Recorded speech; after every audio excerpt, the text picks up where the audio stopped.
कहानी की शुरुआत में हम देख पाते हैं एक लड़के को जो कि जान लगाकर भाग रहा होता है और बोलता है मैं खाने में टेस्टी नहीं हूँ, प्लीज मुझे मत खाओ, छोड़ दो मुझे। और वो बोलता है ये कैसा क्रीचर पीछे पड़ गया है। दोस्तों हम देख पाते हैं कि उसके पीछे एक खरगोश पड़ा है जिसकी लंबी सी सींग है।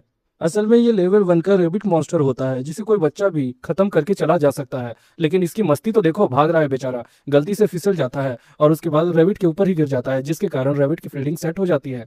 तभी दूसरी तरफ से एक एल्फ जा रही होती है, उसे एक आकाशवाणी आती है जिसमें बोलता है एक आदमी, यहाँ पर कोई अनमोल सी चीज आई है। एल्फ सोच रही होती है कि आखिर वो अनमोल चीज क्या होगी, तभी तुरंत ही उसके बटन टूट जाते हैं और वो काफी ज्यादा घबराने लगती है। दूसरी तरफ हमारा लड़का यही सोच रहा होता है कि आखिर मैं इसे खा सकता हूँ क्या। तुरंत ही मॉनिटर स्क्रीन बोलती है कि हाँ तुम इसे खा सकते हो, ये खाने लायक है। दूसरी तरफ हमारा हीरो बोलता है कि इसे मैं कैसे खाऊंगा। वो अपने फोन में भी देखता है जहां पर कोई सिग्नल भी नहीं है, ना ही कोई मैसेज है। ये अलग टाइमलाइन या फिर कोई अलग डायमेंशन में वो आ गया है, उसे समझ ही नहीं आता है कि ये कौन सी जगह पर वो आ गया है। दूसरी तरफ वो ग्राउंड को देखता है और बोलता है कि मुझे कैसे भी करके इस जगह से बाहर निकलना है। मॉनिटर क्या तुम्हारे पास कोई उपाय है। मॉनिटर उसे कुछ नहीं बोलता और बोलता है कि आपको अपना लेवल अप करना चाहिए। वो तुरंत ही अपने स्टैटिक्स को देखता है और बोलता है कि मेरा नाम है मानाबे हिबिकी, जिसे हम मानाबे बोल सकते हैं। उसकी एज 16 साल है, एक इंसान है और जॉब अप्राइजल में है, प्रोफेशनल में है, लेवल 1 में है वो। अभी उसकी रैंकिंग काफी ज्यादा कम है दोस्तों।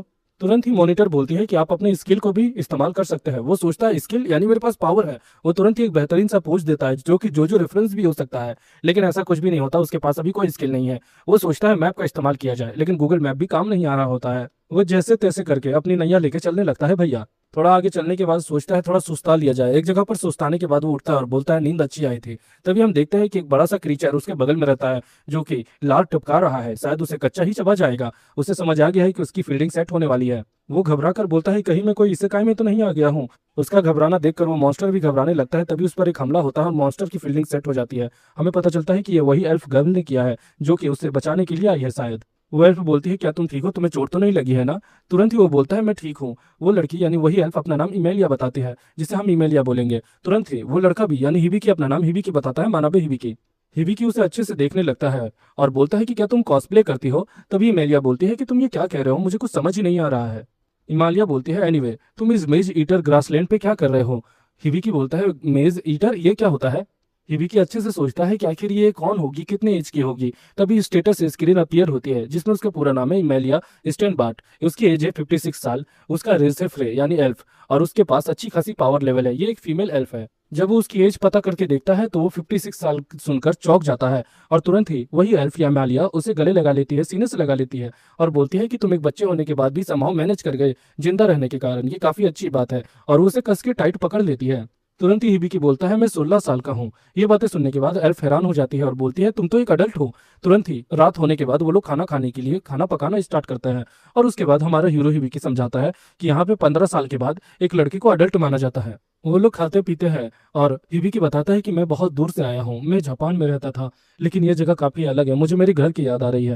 हिमालय उसे कन्फ्रंट करती है और बोलती है चिंता मत करो, कल मैं तुम्हें सिटी घुमाने के लिए लेके जाऊंगी। और वो दोनों आराम करने लगते हैं, सोने लगते हैं। तभी आकाशवाणी दोबारा होती है और वो बंदा बोलता है कि हिमालय तुम्हारा धन्यवाद उस लड़की की जान बचाने के लिए। हम जान पाते हैं बैक स्टोरी हिबिकी के, मानवे हिबिकी के, जो कि एक नॉर्मल सामान्य स्टूडेंट लाइफ जीता है और सारे स्टूडेंट में वो काफी घुल मिल कर रहता है। एक तरह से एक नॉर्मल सा बंदा है हमारी ही तरह। एक दिन जैसे ही वो क्लासरूम का दरवाजा खोलता है, अचानक से एक चमकदार चीज स्प्लैश होती है और तुरंत ही आवाज आती है welcome to the isekai world. और इस तरह से वो इसेकाई वर्ल्ड में आया है, इसे हमें पता चलता है।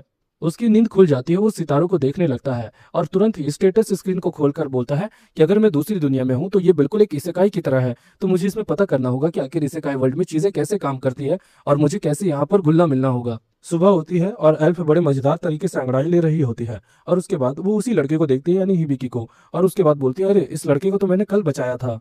वो सोचने लगती है कि ये लड़का अडल्ट है, यानी कि कल मैं एक अडल्ट के साथ सो रही थी, ये तो अजीब बात हो गई। वो तुरंत ही नोटिस करती है कि उसका कुछ बहुत ज्यादा ही खुला हुआ है। वो तुरंत ही हड़बड़ाने लगती है और तुरंत ही माना हिबिकी यानी हिबिकी की नींद खुल जाती है और वो बोलता है गुड मॉर्निंग एमेलिया। अरे तुम्हारा बटन खो गया था, मैंने इसे ढूंढ लिया था, वैसे कल तुम गजब तरीके से सो रही थी। ये बातें सुनने के बाद एमेलिया एक बटका मार देती है हिबिकी को और वो दूर जाकर गिरता है। एमिलिया और वो आगे बढ़ रहे होते हैं। एमिलिया बताती है कि कम से कम आधा दिन लग जाएगा हमें ये जंगल पार करने के लिए। तभी तुरंत ही हिबिकी बोलता है ये तो अच्छा हुआ कि मेरे पास मैप की स्किल थी। तुरंत ही एमिलिया हैरान हो जाती है और बोलती है मैप वाली स्किल, ये तो एक खतरनाक स्किल है जो कि बहुत खतरनाक AAA रैंक वाले लोगों को मिलती है, तुम्हारे पास ये कैसे है। वो काफी ज्यादा दिलचस्प हो जाती है और तुरंत ही हिबिकी से बोलती है तुम्हारा रैंक क्या है। तभी तुरंत ही हिबिकी बताता है कि प्रोफेशनल। तब वो सुनकर हैरान होती है और बोलती है प्रोफेशनल, इस रैंक में ये वाली स्किल कैसे आ गई। वो उससे बोलती है कि ये स्किल इतनी ज्यादा रेयर है कि कोई भी तुम्हें खत्म करने के लिए पागल होगा। एमालिया को समझ आ गया है कि उसके साथ रहना फायदेमंद है, इसीलिए वो अपने क्यूट मोड में आ जाती है।